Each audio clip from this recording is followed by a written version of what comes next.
Boracay, Bohol, Palawan, mga tanyag na dinarayo.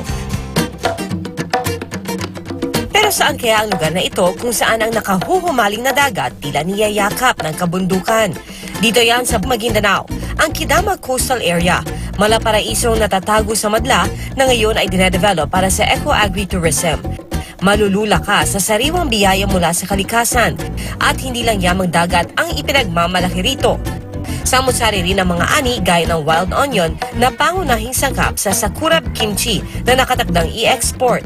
Potential po itong Kidama na isang tourism attraction dito sa ARMM.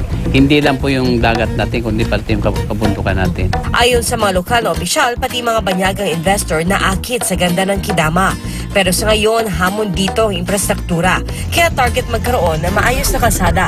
Kasabay ng pagsasayos dito, ang pag-asang tuluyang babangon ang lalawigan mula sa mga dating bangungot ng karahasan.